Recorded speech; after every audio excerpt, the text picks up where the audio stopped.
before I bring up our panel, let me just say this. So a lot of times folks take government resources and they think free money, right? And there are many different ways in which you approach this, and that's what the panelists are going to address. But I'll just give you an example of how we've approached that in our Office of Immigrant Affairs and Economic Inclusion within the city. So we received a $10 million grant back 4 years ago. That was for lead remediation. And primarily the lead remediation was going to be done in Southwest Detroit, and specifically in a certain neighborhood where predominantly everyone speaks Spanish.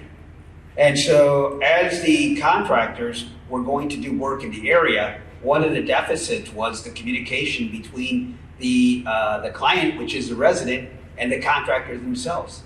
And so we felt that the best way to approach this was to actually identify immigrant contractors who spoke the language that could actually do the work. And so we actually embarked on a lead abatement training program where we paid for the training, we paid for the certification, so then these contractors could go and then bid for the work. And so that's just one example of how we were able to approach this scenario and be able to provide opportunities to immigrant businesses. So without going any further, let me bring up our panel.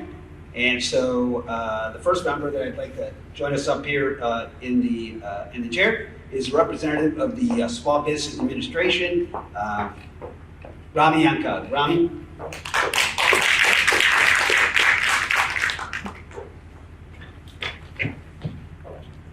The second individual comes in from the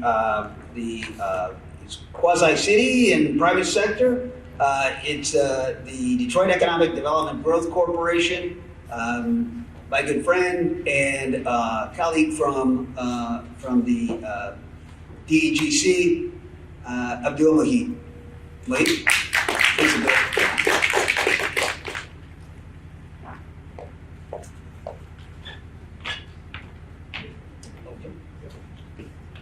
Take a seat. Now, one of them is a hot one. And I'd also ask Danasia Neal from the Civil Rights Inclusion and Opportunity Department within the City of Detroit to join us up on the panel.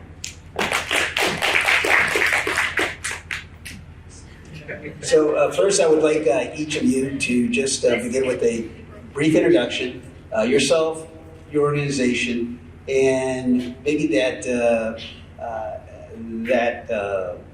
elevator speech about your organization. Romy? Good evening. My name's Romy Ancog. I'm the lead export finance manager for the Small Business Administration. I've been with the administration for 15 years. I was a banker prior to that. My primary role is to help small businesses export, but today I'm representing the agency just in its wider role as the federal agency that helps small businesses start and grow. We have a lot of different programs from counseling to government contracting, but we're probably best known for financing, out of that, but all of the different services that are available from the federal government. I think they'll be very interested in hearing on that the last part of your program, the financing. So we're not going to guarantee that we're going to walk away with somebody getting a financial loan, but we will say we'll speak to it. Abdul. All right.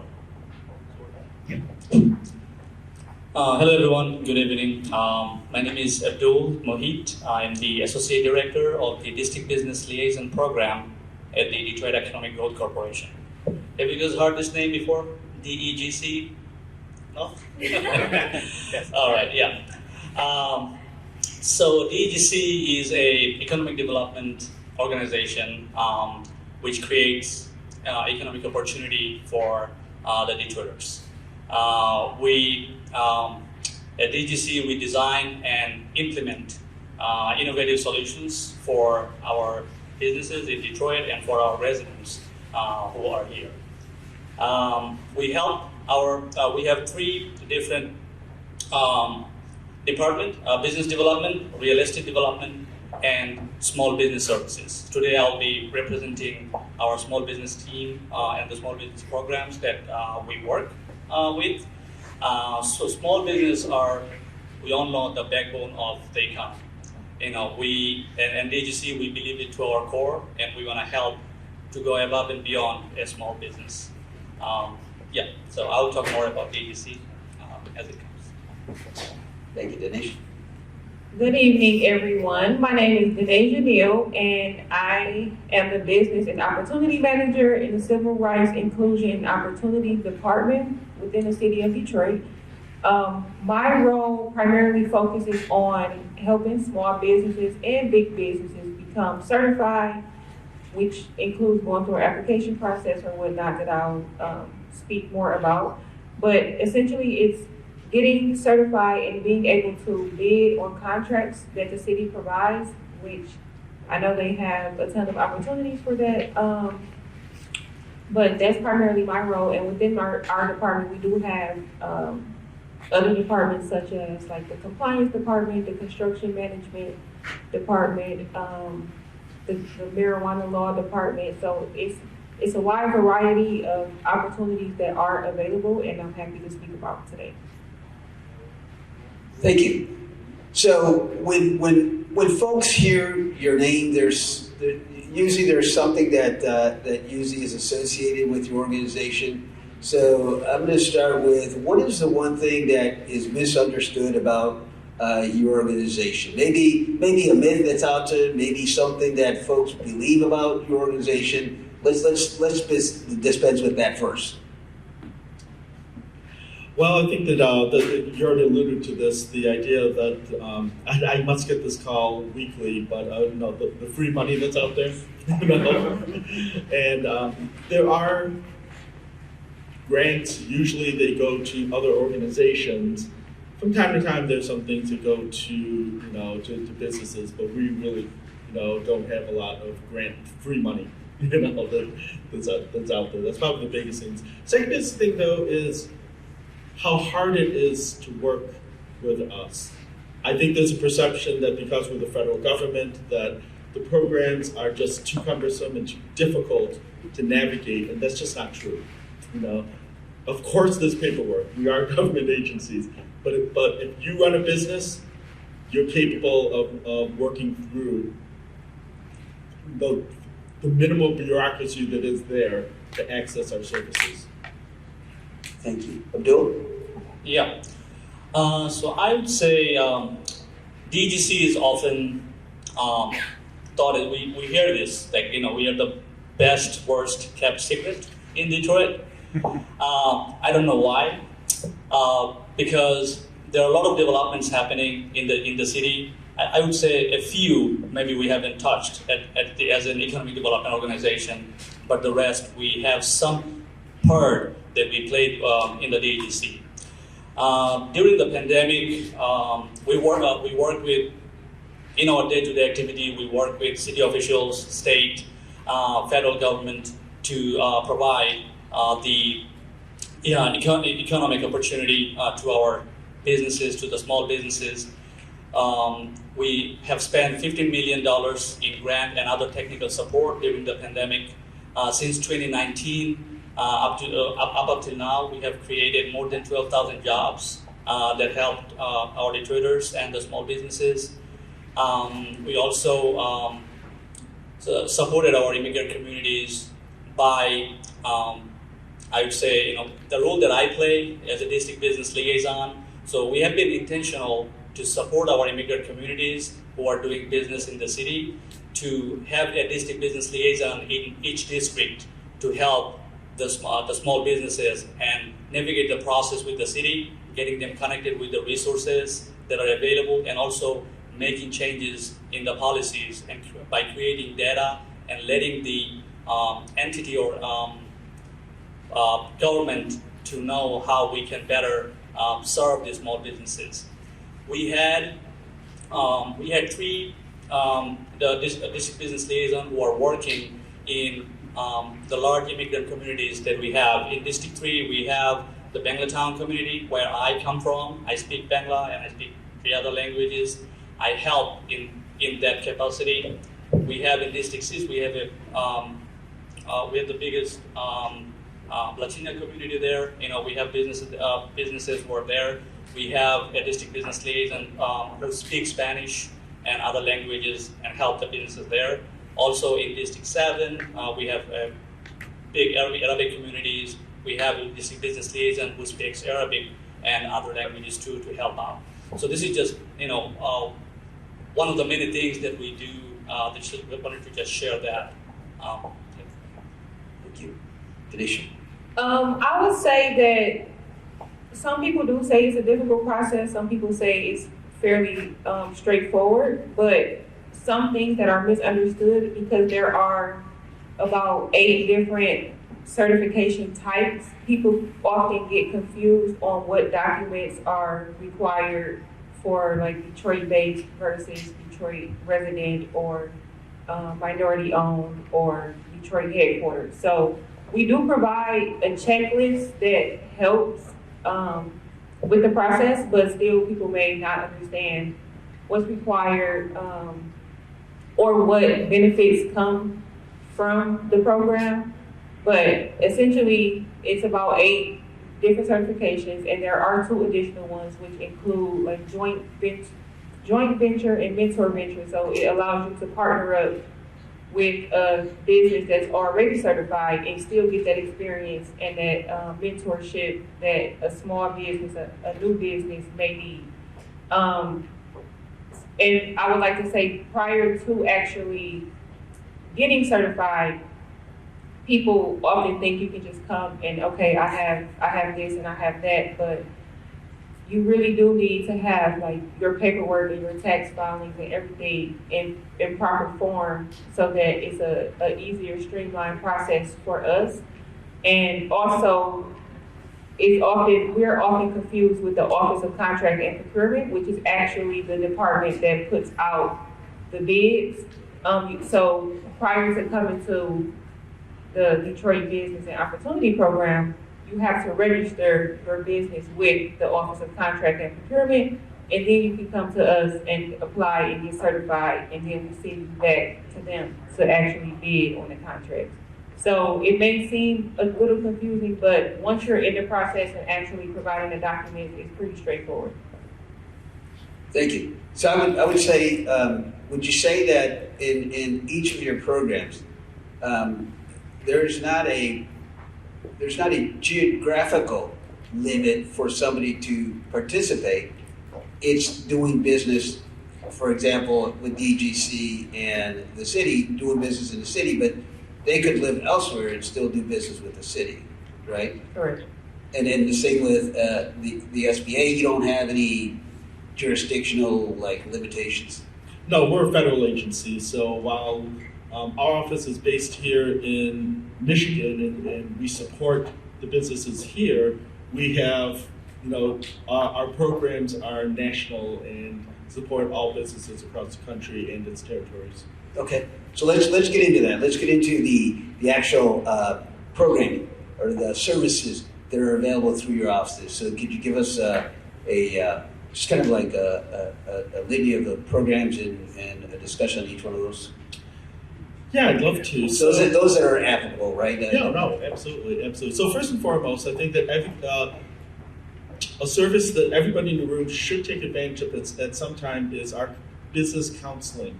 So through the SBA, we have partners like this SBDC, Small Business Development Center, or SCORE, or the Women Business Centers, or Vet Biz Central. Those are all counseling partners that are available at no charge to help you with all kinds of aspects of your business. So whether you're a startup, whether you're an existing business, whether you need specific marketing, whether you need, growth plans, any kinds of services like that, our counseling partners can support you. And again, those are all of our services are of no charge. We support several contract. On our contracting side, we also have certain certifications, similar to those at the city for the federal level. So when I was on the contracting side, I'd always say, make sure you know who you want to sell to. If you want to sell to Ford and GM, you need to get those private certifications are out there for women, minority, the other things. If you want to sell to the city of Detroit, you need Danasia's certifications. If you want to sell to the federal government, the single largest customer in the world, frankly, procures, how many hundreds of billions of dollars every year, We manage certain certifications for small businesses that give you an advantage in contracting, okay? So, if you have a product or service that you think the federal government might want to buy, okay, look into our certification programs. A lot of them are simple. In 45 minutes on the computer, you can be self-certified for some of them. Some of them you have to apply for, and are much more involved. But they absolutely give you an advantage. And the federal government has a goal of 23.5% of all federal contracting, direct and subprime, prime contractors and subprime contractors must go to small businesses. And how do we do on that goal? So what is the opportunity? In the last couple of years, we the federal government has actually hit that goal. We don't always hit it every single year. But the challenge is often finding the contractors out there to help support them. Because there isn't always enough small businesses in those specific areas to do that. Chris, I think that you talked about becoming a supplier and getting that support. It's the same thing in federal contracting. Sometimes those suppliers aren't out there to fulfill those needs. Okay, so look into it to see if whatever your business does, it's something that the federal government buys or needs. Okay. Lastly, let me talk about the financing aspect of it. That's actually where I come in. Okay. That's my day-to-day role.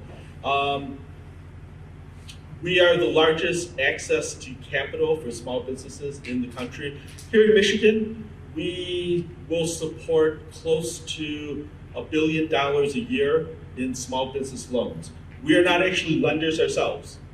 We work through the banks and the credit unions out there.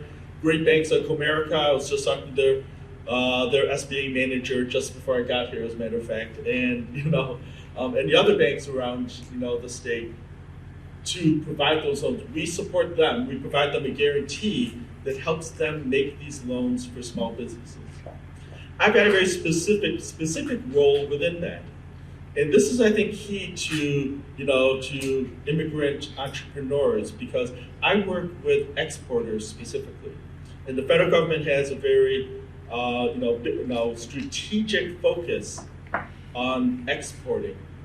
U.S. businesses selling to other countries, and nobody does that better than than immigrant entrepreneurs, because you've come from those other areas and have those contacts and are often ready to sell to them. So we have specific targeted loan programs just for exporting also. And they're not afraid to take risks, right? Chris, isn't that? They're not afraid to take risks, absolutely. So since you pointed out, I'm going to change it up just a little bit here, Abdul, and go to Danasia, because you talked about your certification program. So if you could take us from there, Danasia, on the City of Detroit's certification opportunities and other programs that are provided. Of course. So I do want to say, although we don't have a geographical restriction, we do prefer Detroit-based, I would say, companies. But there are, for example, companies that may be based in Florida, California, Nevada, but they do have a Detroit office. So unless you're a Detroit startup, minority-owned, or women-owned, you don't have to go through the site visit portion of our process. So what happens is that you apply, we review your documents and process them and make sure you are eligible for what you are applying for. And then if you apply for Detroit-based or Detroit headquartered, Detroit resident, or Detroit small, then you have to go through a site visit. And this is kind of where the Detroit location is mandatory, because you have to operate within city limits. So within those, all of the different districts, then you have to have a location somewhere. We do include home locations due to the pandemic. So as long as you have a home office set up where we can come and make sure you're operating and you have the equipment that's needed to operate a business, then you're good to go on your site visit. And after your site visit, you'll receive an invoice and it will come from the city's treasury department. And after your invoice is paid and it's reflected in our system, then we grant you your certification. And the certification lasts for about a year. And then we send you a email saying, hey, your certification is almost expired. If you feel free to renew it as soon as possible. So as far as the actual time that the application process takes, it's about 45 days. And that's because it's literally going through the documents and then scheduling the site visits and the time it takes for Treasury to send out the invoices, and after that, receiving your certification. So it's a Detroit-based business, which is the standard one that everyone usually gets, and then there is Detroit headquartered, Detroit resident-based, Detroit small, which means you're operating at least over $1 million for the past 3 years in average. And then there's Detroit micro, which means you're under $1 million for the past 3 years, depending on what type of business you have, like manufacturing, retail, service, construction, or whatnot. And then there's the Detroit startup, which technically you're operating under a year, and then you have minority and you have women owned. So you can apply for as many as you're eligible for. And then there's a flat fee. And that goes based off of your gross receipts for the previous year. And then depending on which certification you get, you're granted equalization credits. So like he was stating, it's kind of an incentive to put you in advantage to actually receive the contract. So although there's not a geographical restriction as far as for the certifications, for the bids, you don't have to necessarily have a certification. So for example, a company can bid on a construction project and they're based in Florida and they don't have a Detroit-based certification. If you have a Detroit-based certification, you get those equalization credits that will put you in front of the business that's not based in Detroit. So that's kind of the incentive of getting a Detroit-based or Detroit headquartered certification. So, Danasia, isn't also an additional advantage of being registered is that you get notified? So if you have a particular like consulting background, or you have a particular construction aptitude, whatever it is that you do, whatever services you provide, you get notified from the city of any contracts that fall within that space? Yes, so the Office of Contract and Procurement will notify you that they have the bids coming up and to put your bids or your proposal in. And then after that, they review all of the bids, they choose who the contract will go to and whatnot, and then it's pretty straightforward from there. And I know they have a lot of opportunities. So, and like you said, sometimes it's not suppliers even available for the contract. So it's really, I would say, important and imperative to get a certification. But even if you don't necessarily get a certification or aren't eligible, there's still opportunities available. Yeah, just to add to that there are sometimes certain just results that a city would want. So, for example, I was doing a housing study in the immigrant community, and so we needed to have a consulting team that would be able to carry out community conversations in that community. So it required somebody who understood the community, understood the language, understood who the partners were in the community, and there aren't that many groups that are out there that can do that. And so in many aspects, the city can move forward with a sole source provider, meaning that we've identified somebody that can do that, and then that expedites the contract because it's very particular to a certain background or a certain industry. And so I just wanted to add that.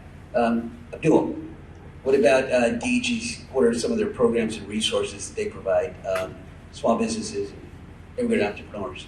Yeah. Thank you, Roberto. Yeah, we have several programs and resources housed under the Detroit Economic Growth Corporation. I would like to start off with the Detroit Means Business. It's a coalition that was formed, that was a baby of the pandemic. I would say we came up together, the city, DETC, and a couple of others business support organizations, and we started a website to put all the resources there where someone who is looking for information during this pandemic, for funding, for any technical support, any assistance that they need, they were able to find all that information under in one place.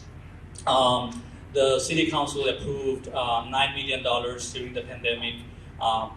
That's under the Detroit Means Business to give out. We have given out $2 million in small business support, direct support to them, $3 million in debt pay to the businesses who were paying high interest rate that were at that level. We were paying them to get it paid out. Then we were also able to pay $2 million in technical assistance and doing marketing or doing other strategy for that. The other one is the Motor City Match. That's the one of the finance programs that we have. Motor City Match is a grant funding program. So far, with the Motor City Match, we were able to give out $10.1 million in cash grant to 146 businesses that has opened in Detroit. That are all new businesses that opened. Then we have helped, I believe, 1,600 around that 1,600 businesses, including the cash awardee and the technical assistance awardees. People who want to do a business plan, well, they can apply for the Motor City Match too. So from idea to open, that's the main motto of the Motor City Match program, which is being funded through DETC, that approved by the City Council. Out of the 1,600 businesses that we served, 71% were minority-owned, 64% were women-owned businesses that we have helped. Motor City Match has 4 different tracks that anyone can apply to. A business plan track, which one, if somebody is thinking about a business, they need a business plan to get it on the paper, they can apply for it. We have technical assistance funding for that. They can apply for a develop track or a building track. If they have a building and they want to get a tenant in there, they can apply for the track. We have a design track. If somebody has a building, want to get a business in there, they can get a grant for architectural drawing, and we'll pay for that architect. The best one that we have is the cash grant. We pay up to $100,000 to one business. Every quarter we have been paying till 2021. We have been paying $500,000 per quarter to the different businesses in the city, and since this 2022, we are paying $1 million every quarter. So we have money available. We want businesses to apply under that. We have a track under the Motor City Match. It's called Motor City Restore. This used to be a program, a standalone program before. Now this is a track under the Motor City Match. So the Restore is a facade improvement grant for exterior improvement. For beautifying a building, we are paying $25,000 matching grant, up to $25,000 matching grant for that Motor City Restore. The other program that we have is the Buy Detroit program. We work closely with the City Office of Procurement on that. So Buy Detroit is a program that the B2B, they believe in buyer-to-buyer conferences that they do.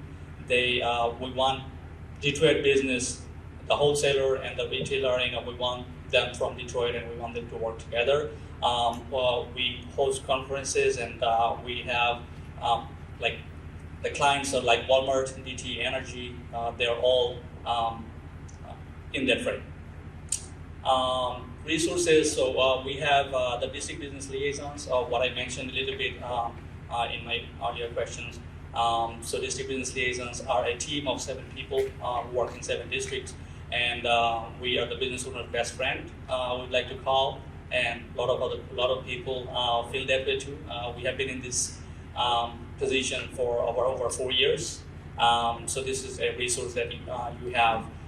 We are just a call or text away. Once you connect with us, we're going to help you to connect with different resources that are available, different funding, access to capital, and most importantly, navigating city process. So navigating the city process could be a cumbersome process, could be overwhelming for a lot of people, when they start, and especially, from our immigrant communities, when someone want to start something, there are a lot of barriers that could come, and language could be a biggest one that comes in play.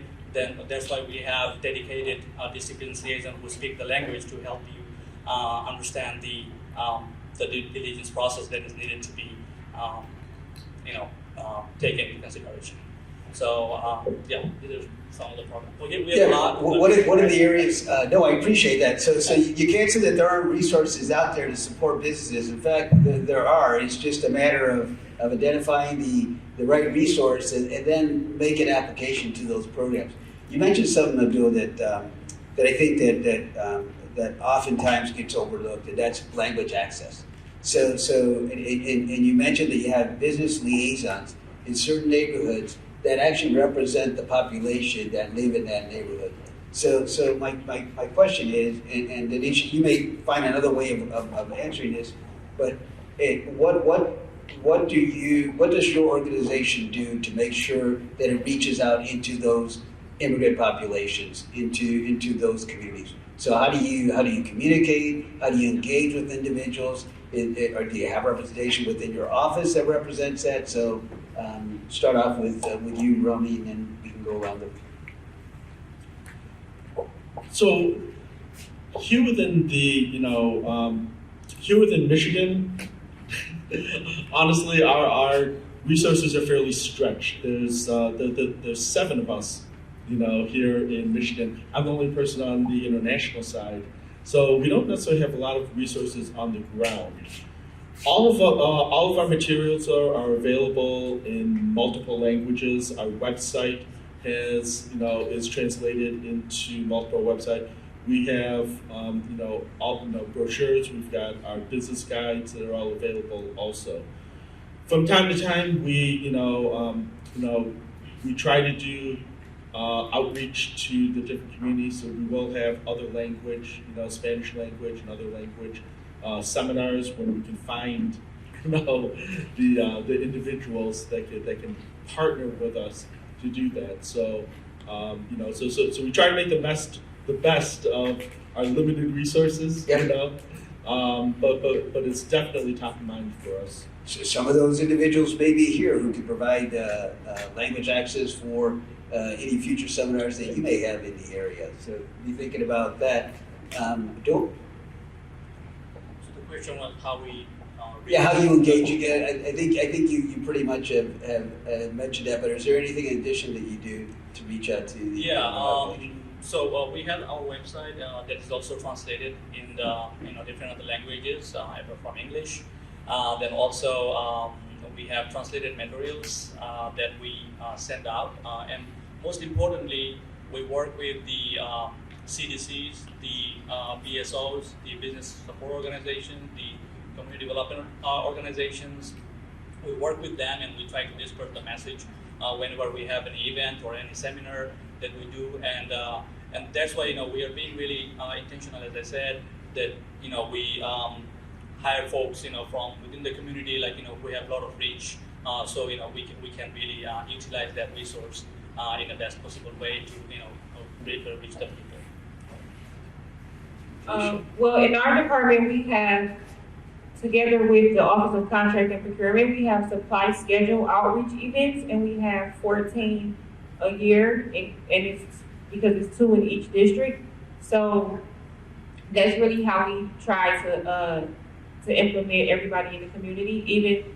Even aside from the supply schedule events, we do have other events. We might partner with DETV and host an event or at least speak at one of their events.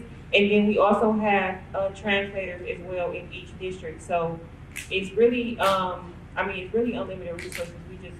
We have a ton of events a year, and even coming down to our office, we may have like a women's event or a minority-based event, so that you know what contracts or what opportunities are available. And I know, Daisha, that through CREO, there has been some funding set aside to be able to contract for interpretation and translation services when it can't be done in-house. That perhaps other departments or when other presentations are done, that folks can actually have somebody there to provide that. So how does that work? So we have a separate department within CREO. So we have the language access department, which falls under the communication manager, and they are the ones who really navigate that and will choose who it is to become the translator. But we all work as a department, as a team to get it done. So if I need it, or the construction team might need it, or the compliance team, then we just relay it to the language access coordinator, and she handles it. So if we have someone in the audience that's in that field, they would contact then CREO, and you would direct them to the appropriate individual that would take the information and then see if there's an opportunity for a contractor. Yes, and it's not even only for language. We have like disabled, disability department as well. So it's really, we try to include everybody. So reach out to us and we'll be more than happy to help you out. Thank you. And let me just let me just ask each one of you. Give me an example in your, is it 15 years? 15 years? In your 15 plus years, give me an example of a immigrant business that you worked with, or that you know that the SBA worked with, that has been successful, or a story that you'd like to share.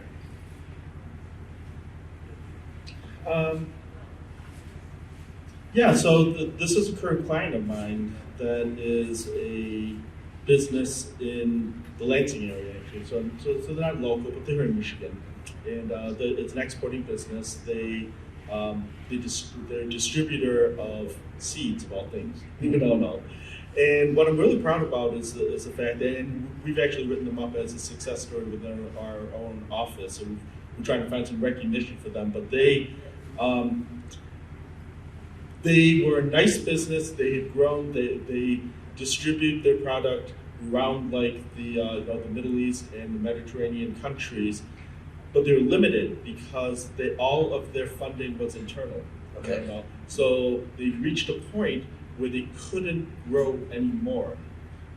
I worked with them. We developed a business plan. We worked with their bank. We got them some appropriate financing that helps them leverage the growth.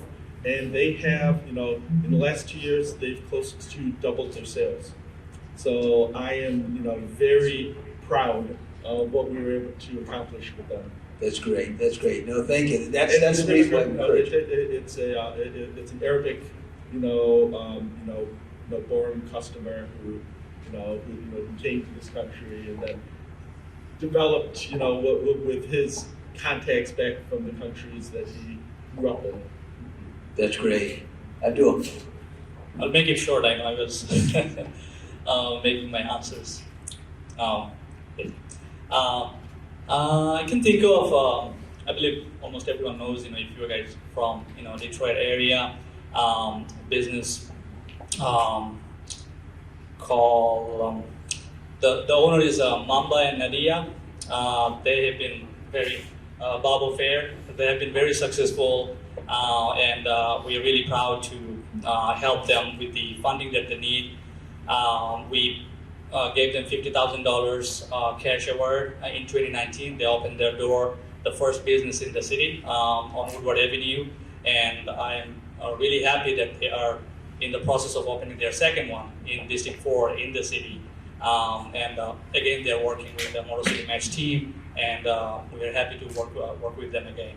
So they have a brilliant story. I know we don't have much time. I don't want to, go into that. So we're really proud of this particular business, and we are at this time, if I can remember, we have 7 immigrant business in the pipeline. Who are about to receive each of them $50,000 cash grant. That's great. That's what I wanted folks to know, is that there are opportunities there. There's folks that are actually taking advantage of the programming, And Danasia, I don't know, I know that Creo doesn't have like lending tools, but you do certify people. So is it any organization or any company that you certify that you just want to briefly just share? I know offhand there's a company called Lakeshore Global, and I actually saw the site visits, and they're really they have grown from a small company to a bigger company. And I visited and I enjoyed the culture. It was really nice. They treated me like family, so I would like to highlight them. But other than that, there are a few businesses who are immigrants and are very successful and have become certified. Thank you. Well, let's give everyone a round of applause here.